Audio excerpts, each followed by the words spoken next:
Waalaikumsalam warahmatullahi wabarakatuh. Ada nih, gimana kabarnya? Alhamdulillah sehat. Sehat. Sehat. Alhamdulillah kalau gitu. Jadi mudah-mudahan kalau misalnya sehat kita bisa melakukan coachingnya bisa lebih baik lah. Oke, siap. Laksanakan. Ya, Pak Dani seperti yang sebelumnya sempat disampaikan ke saya ya, kan Pak Dani ingin supaya bisa diobservasi nih. Betul sekali Pak. Terkait dengan pembelajarannya.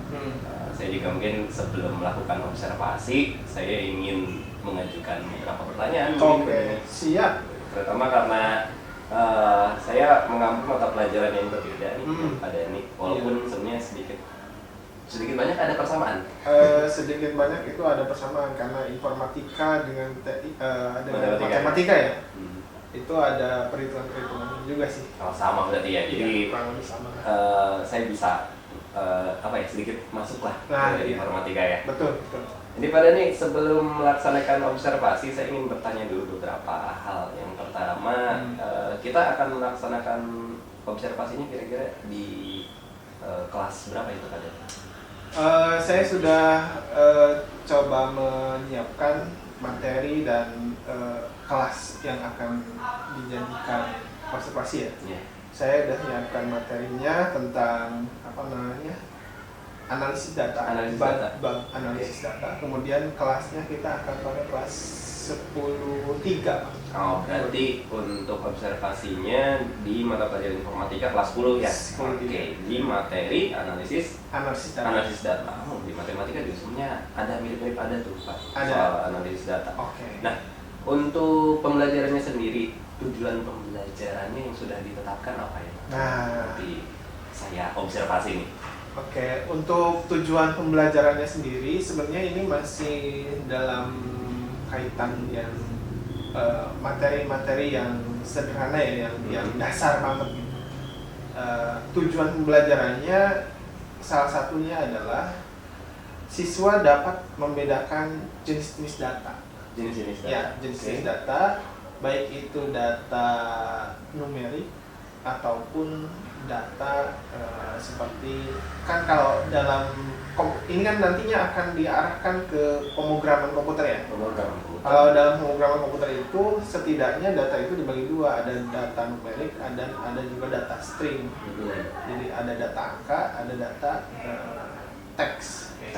Oke, jadi anak itu hanya difokuskan untuk membedakan dulu. Iya, untuk membedakan itu data dulu. Betul. Oke, berarti tujuan pembelajarannya hanya satu dulu itu dulu pertemuan itu? Iya, itu dulu. Tapi lebih nanti si anak juga akan diarahkan karena ini masih awal, jadi nanti untuk pembedaan datanya ini akan contoh-contohnya itu akan coba dikaitkan dalam kehidupan sehari-hari gitu. Kayak misalnya data apa nih yang biasa mereka pakai itu? Misalnya data nomor HP, data nomor sepatu kayak gitu. Sebelum nantinya masuk ke pemrograman gitu. Oke, berarti kalau saya bisa ini lagi berarti anak-anak dicoba untuk dikaitkan dengan kehidupan sehari-hari juga ya. Betul. Kegiatannya jadi tidak melulu soal komputasi ya. Betul. Oke. Selain tujuan pembelajaran nih Pak Dani terutama mungkin karena saya nanti observasi saya juga harus fokus ke salah satu terutama area pengembangan di dalam pembelajaran yang ingin Pak Dani sendiri kembangkan. Itu di sebelah mana? Oke, untuk area pengembangannya sendiri saya kalau dari sisi saya ya. Kalau dari sisi saya sendiri itu saya ingin jadi saya ingin punya kemampuan dalam hal misalnya menjelaskan sesuatu itu siswa tidak butuh lama untuk paham. Jadi mudah paham gitu. Jadi saya akan coba buat bagaimana supaya si pembelajaran saya ini cepat diserap oleh anak-anak. Gitu. Nanti dengan metode seperti apa, tapi yang jelas tidak akan jauh dari misalnya diskusi, kemudian presentasi, kemudian membentuk kelompok dan memberikan tugas baik itu kelompok maupun individu seperti itu. Berarti itu yang di area pengembangannya. Ada lagi Pak? Kemudian dari sisi siswanya sendiri, saya ingin siswa ini berpikir kreatif, berpikir kritis gitu ya. Jadi karena ini kan pembahasannya tentang data, maka dia bisa mengidentifikasi nih dalam kehidupan sehari-hari mereka, data yang mereka pakai itu termasuknya data apa gitu. Okay. Jadi kan apa namanya ya? Ini juga nanti kaitannya ke apa ya? Keamanan mereka sendiri gitu. Jadi ketika bermain sosial media, data apa saja yang boleh diupload di sosial media, data apa aja yang nggak boleh. Dalam artian mana yang harus mereka jadikan data yang privasi, mana yang boleh dikonsumsi umum. Berarti memang pembelajarannya dibuat serelate mungkin ya dengan kehidupan sehari-hari. Betul. Karena anak tadi seperti di sosial media dan lain-lain. Betul. Kait sekali ya dengan itu. Iya, betul. Oke. Berarti kalau misalnya saya tadi tangkap, Pak Dhani punya dua area pengembangannya, siswa kemudian Pak Dhani sendiri sebagai siswa. Oke. Kalau misalnya diperhatikannya tadi selama ini, kemampuan siswa terkait tadi dengan area pengembangan, kemampuan siswa kalau misalnya dinilai dengan angka nih, dari skala 0 sampai 10 aja, kemampuan awal siswa ada di angka berapa tuh sekarang? Kalau dari hasil pengamatan saya ya Pak, jadi ketika siswa itu saya ajak diskusi atau berbicara atau ngobrol gitu ya, dalam kemampuan mereka untuk berpikir kritis itu masih dalam skala taruhlah 50 lah. Masih 5? Oh, masih tengah-tengah berarti ini aman gitu, tengah-tengah. Nah, jadi kenapa? Karena mereka kalau saya perhatikan harus dipancing dulu. Harus dikasih trigger. Misalnya ini tuh misalnya ini kalau saya jelaskan sedikit baru dia paham. Oh iya di sini. Iya. Jadi harus dikasih pancingan. Jadi memang tidak bisa langsung anak-anaknya prosesan. Kayak saya kira itu memang berpikir kritis juga harus berproses ya. Kalau setelah pembelajaran harapannya bisa naik sampai berapa? Kira-kira skala aja. Kalau tadi 50 mungkin mudah-mudahan saya harap sih di 70. Standarnya udah di 70 sudah standar bagus ya. Iya, bagus. Nah, untuk mencoba untuk meningkatkan dari 50 kemudian ke 70, strategi apa nih yang akan Pak Dhani terapkan di dalam pembelajaran terutama untuk besok ketika saya observasi? Jadi saya punya sedikit ini ya, strategi, nggak tahu disebutnya metode atau apa ya, dalam pembelajaran saya. Nanti saya akan coba menggunakan soal-soal dari apa namanya ya, websitenya itu apa ya? Ada website khusus? Iya, bukan website khusus sih. Jadi ada soal-soal untuk berpikir kritis tuh. Saya lupa lagi nanti saya inilah. Jadi contoh misalnya ya, saya juga di kelas yang lain, karena ini kan kelasnya banyak ya. Di kelas yang lain saya sudah coba terapkan. Jadi si soal itu misalnya gini, ada seorang supir, dia membawa 3 rombongan. Nah nanti dia si sopir bus ini satu rombongan turunnya di perpus, satu rombongan turunnya di hotel, satu rombongan turunnya di stadion. Nah nanti si rombongan ini dia kan bawa tas nih masing-masing, dimasukkanlah ke bagasi bus. Nah kira-kira rombongan mana dulu yang harus didahulukan menyimpan tasnya supaya nanti ketika turun gampang diambil. Nah itu berarti memang butuh kemampuan untuk berpikir kritis ya di situ ya. Jadi nanti siswa harus berpikir dan bertanya, ini rutenya apa dulu yang akan dilewati? Apakah stadion dulu, hotel dulu, atau perpustakaan dulu? Nah, nanti kan siswa memikir, oh iya berarti kalau misalnya nanti yang turunnya di terakhir gitu di stadion, berarti tasnya harus disimpan paling dalam gitu. Oh, berarti memang dibuat apa ya, konsep kasusnya juga dibuat sederhana, tetapi tetap memerlukan kemampuan berpikir kritisnya. Betul, kayak gitu. Wah, luar biasa, ini sangat menarik nih, terutama saya jadi tidak sabar nanti bagaimana melihat apa Pak Dhani dalam melaksanakan pembelajaran gitu. Jadi apa metodenya dengan tadi ya, mengambil dari salah satu website itu, terutama dengan studi kasusnya. Saya lupa lagi nama webnya. nanti mungkin bisa lah kegiatan observasi yang bisa lihat langsung. Kita lihat langsung. Oke, siap. Berarti besok ya kita siap untuk observasi. Boleh. Hari ini sekalian. Besok aja lah. besok. Iya. Di kelas 10:3. Oke, jadi insya Allah untuk besok nanti berarti saya akan berada di belakang sekaligus untuk mengamati, mengobservasi. Jangan sampai berasa dinilai ya, Pak Dhani. Jadi justru saya butuh untuk mengoreksi saya dan memberikan nilai pada saya. Ya, tapi saya fungsinya hanya untuk observasi. Jadi saya akan melihat bagaimana nanti kegiatan pembelajaran dan kemudian nanti akan memperhatikan terutama di segi-segi tadi area area pengembangan, betul, dan bagaimana kegiatan pembelajaran itu berlangsung. Oke, mungkin cukup Pak Dhani, tidak banyak-banyak untuk observasinya. Nanti kita bertemu lagi di kegiatan observasi di kelas. Terima kasih. Wassalamualaikum warahmatullahi wabarakatuh. Waalaikumsalam warahmatullahi wabarakatuh. Sukses untuk kegiatan pembelajarannya. Terima kasih.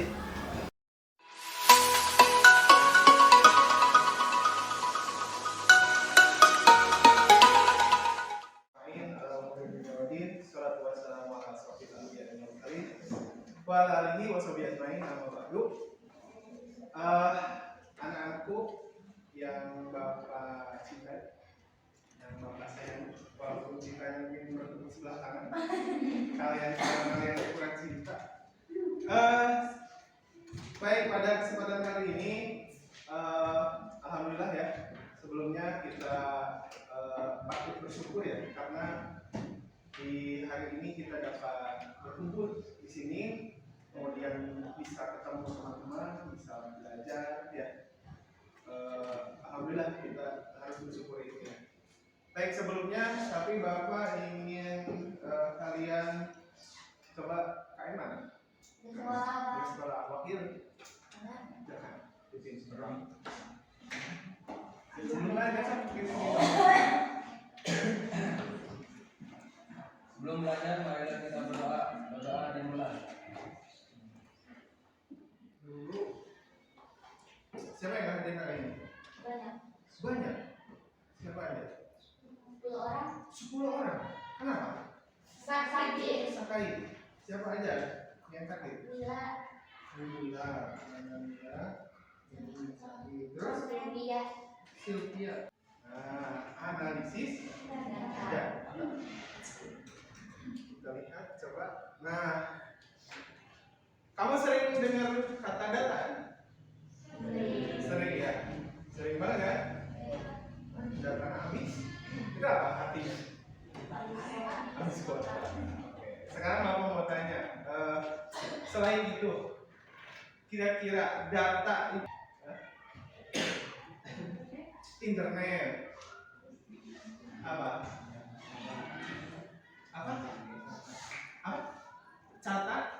Catatan, bagus. Terus apa lagi? File ya, file itu banyak ya. Itu termasuk data. Oke, apa lagi? Cung. Admin. Apa? Administrasi ya, boleh. Terus apa lagi? Jaringan. Oh, karena internet Pak, mau datang berarti mau jaringan, oh gitu ya, maksudnya. Oke, bagus. Apa? Terus apa lagi? Sesuatu yang bisa disimpan. Kalau pacar simpangan? Banyak data. Yang pertama ya, tujuan pembelajarannya kalian bisa memahami konsep dasar data dan dalam ilmu informatika. Jadi kalau tadi data yang kalian tahu itu koneksi internet, kemudian KTP, ada lagi file, kayak gitu ya. Nah, kalau dalam ilmu informatika itu data itu apa sih? Nah, nanti harus kalian paham konsep dasarnya. Kemudian yang kedua, mengidentifikasi jenis-jenis data ya yang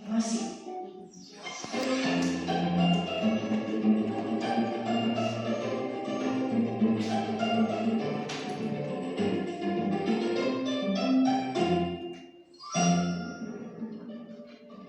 pengertian, data merupakan himpunan dari fakta dalam kenyataan yang ada. Fakta tersebut memiliki bentuk yang beragam, misalnya saja fakta angka, fakta pengamatan, fakta simbol, dan sebagainya. Data yang terdapat di kenyataan atau lapangan ini berada dalam keadaan acak dan tidak beraturan, sehingga kita perlu mengelompokkan fakta tersebut agar menjadi data. Sebagai contoh, di suatu kelas tentu ada yang namanya siswa. Siswa adalah fakta bahwa di ruang kelas terdapat sejumlah orang yang sedang belajar. Sejumlah siswa tersebut yang ada di ruang kelas dapat menjadi data. Data tersebut dapat dikatakan hanya sebatas data mentah atau raw data.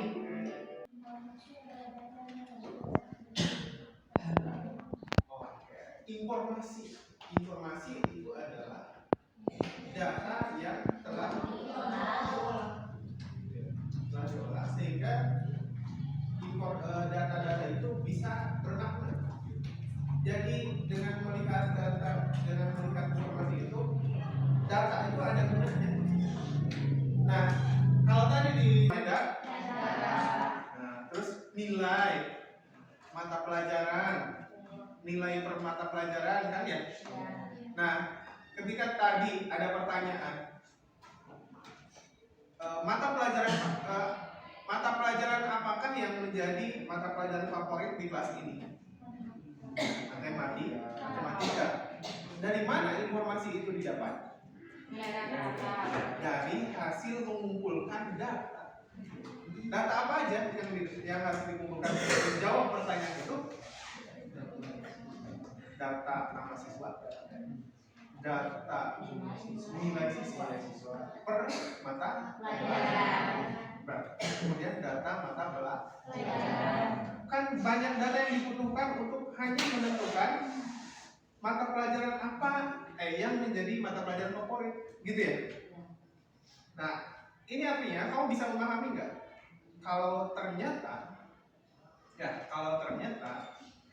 kalau data tahu informasi mata pelajaran favorit mana, berarti mata pelajaran yang nilainya paling besar itu mata pelajaran favorit. Bisa paham nggak? Nah, jadi data itu ya seperti itu ya.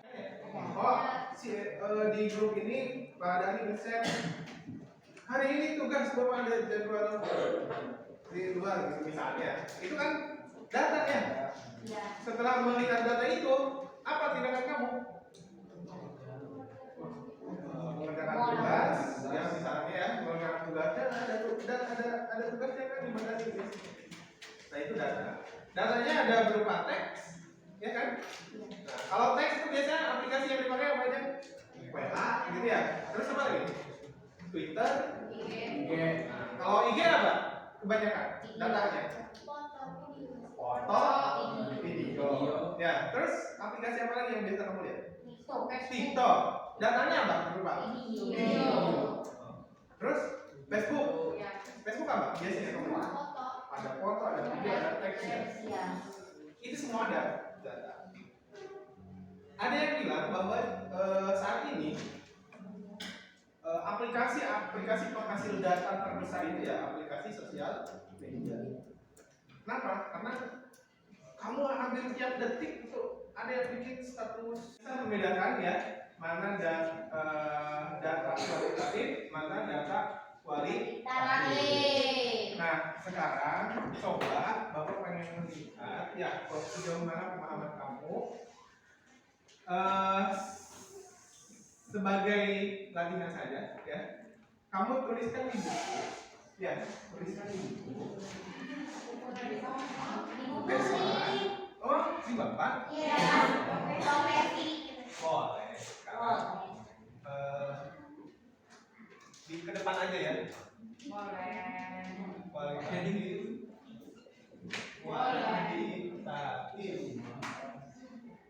Nah, kemudian dibagi dua.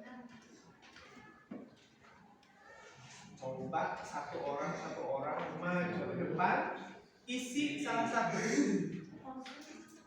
Contohnya, Kayak tadi. salah satu isi.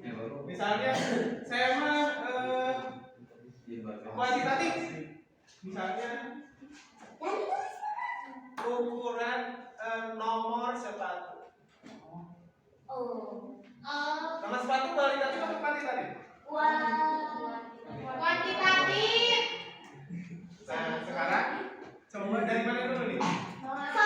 Dari sini. Ini, Pak. Sini, Pak.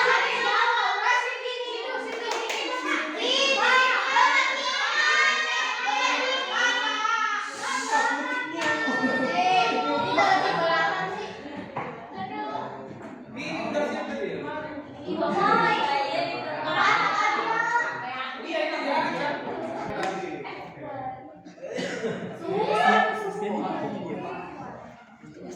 Satu aja isinya pilih satu.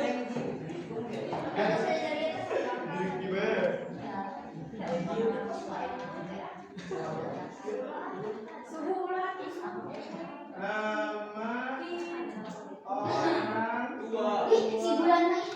Oke, bagus. Ayo cepat. Ayo. Yang lain siap-siap berpikir cepat. Jawabnya kedua kali. Pagi. Jenis kelamin. Jenis kelamin. Kuantitatif apa kualitatif? Gak ditanyain jumlahnya kan kalau jenis kelamin? Next. Cepat. Apa sih itu nggak bisa dihitung belum nama? Agama. Oke, betul. Wah, ingat-ingat nih kalau kartu keluarga, ingat-ingat kalau buku rapot,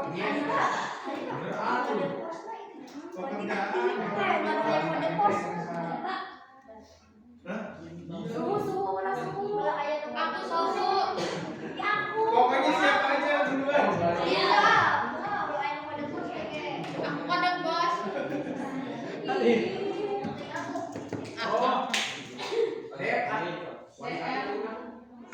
Khusus. Oke, terus. Ayo cepat. Cepet Dwi Pak. Olip. Semangat Olip.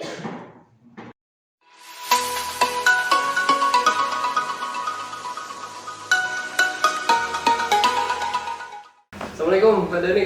Waalaikumsalam warahmatullahi wabarakatuh. Kita bertemu kembali ya, masih sehat Oh iya, alhamdulillah sehat, dan kemarin pulang dari KBM setelah observasi saya minum jamu. Langsung minum jamu supaya bisa kembali sehat lagi. Ini sepertinya menguras tenaga sekali ya sepertinya. Ya enggak juga sih, Enggak. lumayan aja itu pas lagi ini aja lemes. Lagi lemes, aduh, tapi tetap tetap bisa menjaga performa nih Iya. Pak Dani untuk pembelajaran juga. Insyaallah. Baik Pak Dani, ini tanpa mengurangi rasa hormat, kok gitu ya pertama.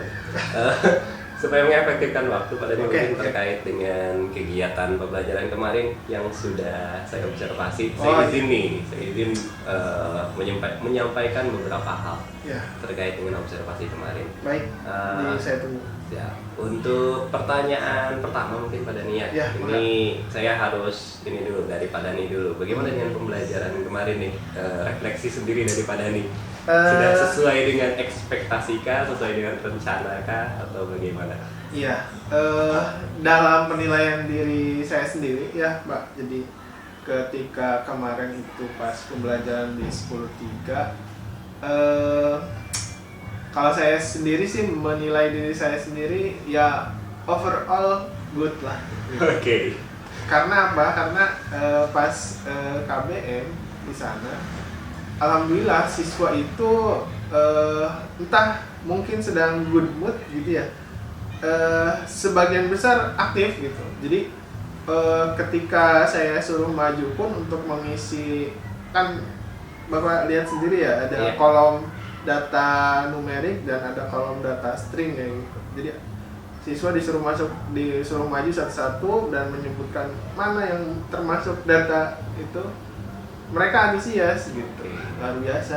Kalau menurut saya Jadi secara umum memang sudah sesuai dengan apa yang direncanakan. iya betul sekali karena sebagian besar siswa sudah bisa membedakan jenis data. Gitu. Berarti sudah tercapai untuk tujuan pembelajarannya Pak Dani?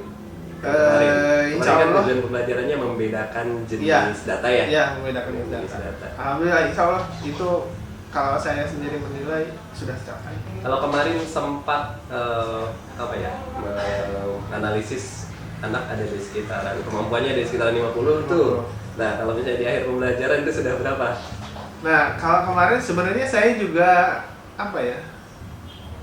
merasa kok di luar ekspektasi ya. Dalam artian kok anak-anak udah Sudah pintar. cerdas gitu. Sudah pintar lebih dulu. Iya. Ya memang karena membedakan datanya itu dalam kehidupan sehari-hari Iya. dan lebih ke number atau numerik dengan string atau karakter, maka siswa akan mudah saja kalau data number ini atau numerik ya yang kaitannya dengan nomor yang bisa ditambah atau yang bisa dikurang kayak gitu, sehingga logikanya jalan mereka. Berarti yang kemarin target 70 sudah melebihi nih Saya berarti. kira bangsa 80-an. Oh, berarti udah melebihi target kalau seperti itu ya berarti ya. Mudah-mudahan. Oke, Pak Dani mungkin saya izin lagi ini Iya. tadi itu refleksi dari Pak Dani sendiri Iya, terkait dengan betul. pembelajaran. Saya izin untuk menyampaikan terkait dengan apa yang sudah saya amati kemarin. Iya. Sekali lagi saya harus disclaimer nih Pak Dani, saya bukan berarti menilai Pak Dani secara nilai secara secara tinggi atau tidaknya. Iya. Tapi ini yang saya lihat, saya observasi tergantung maksudnya disesuaikan dengan apa yang kemarin Pak Dani sampaikan di dalam pra-observasi terkait dengan area pengembangan terutamanya di siswa kemudian di Pak Daninya sendiri. Iya, betul. Siapa Dani? Siap. Jangan dendam ya kalau misalnya terlalu ekstrim. Ya, enggak. Tapi insya Allah tidak terlalu ekstrim. Ya. Mungkin saya sampaikan ya Pak Dani apa yang kemarin sudah saya amati. Yang pertama, saya apresiasi kepada Pak Dani sudah menyelenggarakan kegiatan pembelajaran yang menyenangkan terutama. Alhamdulillah. Menyenangkan, kemudian aktif, kemudian siswa juga benar-benar bisa mengikuti pembelajaran dengan baik dari awal sampai akhir. Iya. Ini saya pertama kalinya mengamati proses pembelajaran informatika seperti itu gitu. Jadi saya dulu beranggapan bahwa pembelajaran informatika itu sama halnya seperti pembelajaran komputer seperti biasa, ngetik dan jenisnya. Oh ternyata pembelajaran informatika juga bisa dibawa seperti itu dan menurut saya ini sangat relate juga ya dengan matematika ya Pak Dani. Betul. Ya. Kemudian dari segi pembelajaran juga Pak Dani sudah membuat konsep pembelajaran yang kalau misalnya diperhatikan dengan rencana pembelajaran yang kemarin saya juga sempat lihat itu sudah sesuai sebagian besar sudah sesuai dengan rencana pembelajaran yang sudah Pak Dani terapkan. Kemudian dengan metode-metode yang Pak Dani sudah sampaikan ya terkait dengan diskusi, kemudian menggunakan soal di salah satu website Bebras. Oh iya, Bebras ya. Indonesia. Iya, betul. Itu mesti saya catat itu. Iya. Bisa sepertinya digunakan untuk matematika juga ya. Bisa itu. Kemampuan berpikir kritis itu Berpikir salah kritis, satu yang penting ya Iya. di abad ke-21 Betul. ini. Itu jadi salah satu top yang paling dibutuhkan dalam menyambut tahun-tahun ke depan karena betul, itu ya. yang paling Di dibutuhkan. Society 5.0. Iya. 5.0. Oh, zero bukan ya. Oke, tadi seperti itu Pak Dani. Jadi Pak Dani sudah secara umum saya juga setuju dengan Pak Dani bahwa Pak Dani menyampaikan secara umum sudah baik. Betul, saya juga setuju dengan Pak Dani bahwa Pak Dani sudah menerapkan pembelajaran yang baik, sangat baik malah gitu dengan segala bentuk metode, segala bentuk model dan apa yang diterapkan gitu. Dengan media yang disampaikan juga yang digunakan gitu kan Pak Dani menggunakan presentasi ya, PowerPoint, kemudian dilanjutkan juga dengan diskusi antar kelompok. Ini kemarin juga diskusinya tuh untuk pembagian kelompoknya itu acak ya Pak Dani? Acak ya. Iya. Oke, jadi memang benar-benar anak-anak dituntut untuk benar-benar bisa berbaur dengan Iya. yang lainnya ya. Betul, itu kayak tujuan. Jadi seperti itu. Kemudian saya juga perhatikan Pak Dhani juga melaksanakan beberapa diferensiasi, terutama kalau kita kaitkan dengan pembelajaran berdiferensiasi. Yang paling menonjol tentunya diferensiasi proses di situ. Pak Dhani melakukan tahapan-tahapan pembelajaran dari mulai Pak Dhani menyampaikan materi, kemudian anak juga diajak untuk berdiskusi, kemudian anak juga mempresentasikan hasilnya, itu sudah sangat mengedepankan prinsip diferensiasi proses terutama. Kemudian Pak Dhani juga memunculkan lagi diferensiasi produk di sini. Diferensiasi produknya terkait dengan memberikan kebebasan bagi siswa untuk menggunakan media ya, media yang sesuai dengan minat. Iya. Karena memang prinsipnya kalau diferensiasi produk di situ ya, Betul sekali. sesuai dengan minat siswanya ya Pak Iya, Dhani. iya. Ya, seperti itu Pak Dhani. Jadi saya sekali lagi mengapresiasi, ini pengalaman yang luar biasa bagi saya juga, bisa mengobservasi pembelajaran informatika yang baru saya lakukan.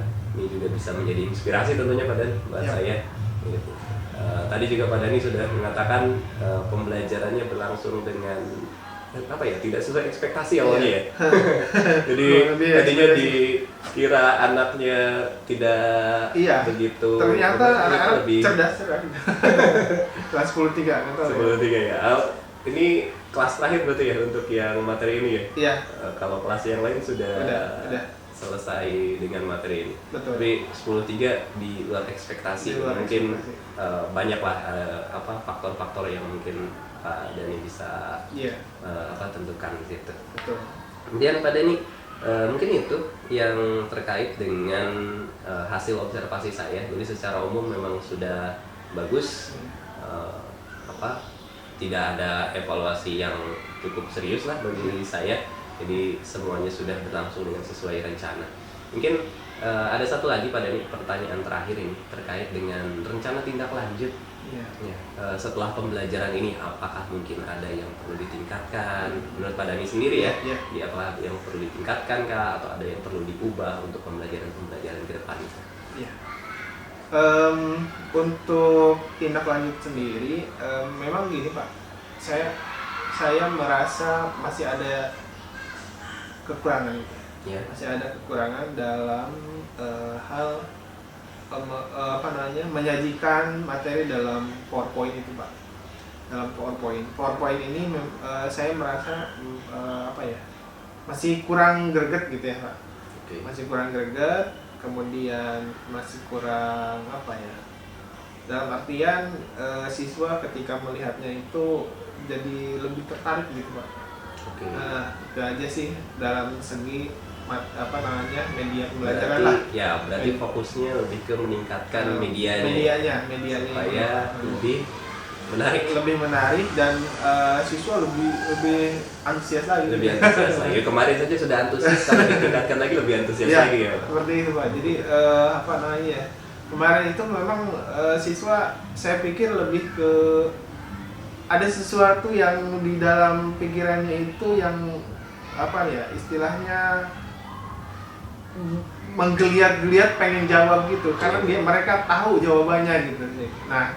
Nah saya pengen itu juga ada di dalam dibangkitkan melalui media pembelajaran yang lebih bagus lagi. Siswanya lebih distimulasi lagi ya dari media pembelajaran. Selain itu barangkali dengan atau dari segi pribadi Pak Dhani sendiri? Kalau saya dari sisi sayanya sendiri mungkin saya harus lebih mempertimbangkan waktu. Nah, dari sisi waktu itu kemarin itu sempat ini kejar-kejaran waktu. Waduh, ini sebentar lagi, ini masih ada siswa yang harus menyelesaikan. Jadi kurang ini ya, manajemen waktunya gitu. Ya berarti kalau misalnya bisa saya simpulkan Pak Dhani untuk tindak lanjutnya berarti lebih ke pengembangan media ya, supaya lebih menarik, dan kemudian manajemen waktu ya, peningkatan. Oke, itu bisa kita catat nanti. supaya bisa jadi bahan evaluasi diri juga buat Pak Dhani. Iya, Nanti betul. untuk kedepannya bisa meningkatkan performa lagi di dalam kegiatan pembelajarannya. Iya. Dan tentunya saya berharapnya kegiatan pembelajaran yang menyenangkan ini tidak hanya ketika ada observasi ya Pak Dhani. Iya, betul. Karena ini jangka panjang lah. Betul, gitu. Jadi betul. di pembelajaran berikutnya tetap Iya. semenyenangkan itu. Iya, karena apa ya? Kalau pembelajarannya tidak menyenangkan, jadi beban juga ke kita gitu Pak. Jadi, kok ini anak kok malah marahin HP gitu ya? Kan kita sebagai guru merasa tidak dihargai gitu. Padahal mungkin karena pembelajaran kita yang membosankan. Ah iya betul, berarti itu jadi evaluasi buat diri sendiri ya Pak Betul, Dhani. betul. Oke, Pak Dhani mungkin cukup Oke. itu terkait dengan kegiatan pasca observasi. Seperti itu yang dapat saya sampaikan. Mudah-mudahan nanti kita bisa bertemu lagi di observasi selanjutnya. Iya. Ya. Nanti kalau Pak Non jadi Kepsek juga saya sambut. Kan ini ngomongin besar Pak Dhani jadi Kepsek. Iya, biar bisa observasi saya tiap hari. Nanti kita itu bisa lah di obrolkan lagi nanti. Oke. Ya mudah-mudahan. Ya Pak Dhani, nanti itu saja mungkin cukup. Nanti lebih lanjutnya kita di pertemuan-pertemuan yang akan datang di observasi selanjutnya. Mudah di kelas yang berbeda, kemudian di pembelajaran yang berbeda lagi. Itu saja Pak Dhani, terima kasih sudah mau diobservasi oleh saya. Sama-sama, Terima kasih sudah memberikan kesempatan kepada saya untuk juga bisa belajar dengan Pak Dhani. Siap. Itu saja, terima kasih. Wassalamualaikum warahmatullahi wabarakatuh. Waalaikumsalam.